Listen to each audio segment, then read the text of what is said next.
तूफानी रात थी। समुद्र का पानी चट्टानों से टकराकर ऐसे गरज रहा था मानो कोई दबी हुई चीख बार बार बाहर निकलना चाहती हो।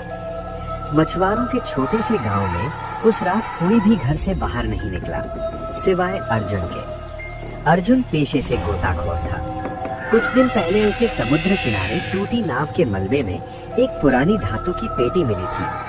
पेटी पर जंग जमी थी, लेकिन ताला टूटा हुआ था, जैसे किसी ने जल्दबाजी में खोला हो या बंद करने की कोशिश ही ना की हो। उस रात अपने कमरे की टेबल पर बैठकर अर्जुन ने पेटी खोली। अंदर एक गीला मुड़ा तुड़ा कागज रखा था।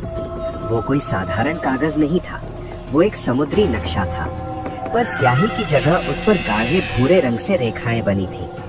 सूखा हुआ खून। नक्शे पर एक लाल निशान बना था, समुद्र के बीचों बीच, उस जगह जहां पुराने लोग डूबे हुए टापू की कहानियां सुनाते थे। अर्जुन के हाथ कांप गए, लेकिन जिज्ञासा डर से भारी पड़ी। अगली सुबह वो अपनी नाव लेकर उसी दिशा में निकल पड़ा। जैसे जैसे वो नक्शे के निशान के पास पहुंचा, उसका कंपास घूमने लगा। आसमान अचानक धुंध से भर गया। लहरें शांत हो गईं, अजीब तरह से, अस्वाभाविक शांति। फिर उसने देखा, पानी के नीचे कुछ था, डूबे हुए मंदिर जैसा ढांचा, टूटी सीढ़ियां और बीच में पत्थर का चबूतरा। अर्जुन ने गोता लगाया।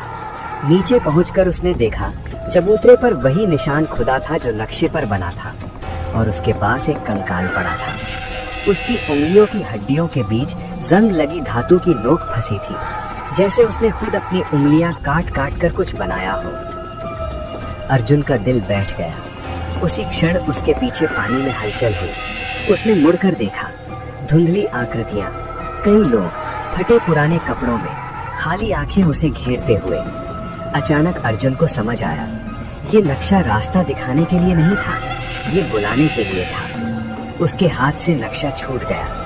पानी में घुलते खून की रेखाएं चमकने लगीं और नीचे पड़े कंकाल की उंगलियां हिल गईं। ऊपर समुद्र फिर गरजने लगा और किनारे पर अगली सुबह मछुआरों को अर्जुन की खाली नाव मिली, जिसके अंदर भीगी लकड़ी पर ताजे खून से बना एक नया नक्शा पड़ा था। तूफानी रात थी। समुद्र का पानी चट्टानों से टकराकर ऐसे गरज रहा था मानो कोई दबी हुई चीख बार बार बाहर निकलना चाहती हो। मछुआरों के छोटे से गांव में उस रात कोई भी घर से बाहर नहीं निकला सिवाय अर्जुन के। अर्जुन पेशे से गोताखोर था। कुछ दिन पहले उसे समुद्र किनारे टूटी नाव के मलबे में एक पुरानी धातु की पेटी मिली थी। पेटी पर जंग जमी थी, लेकिन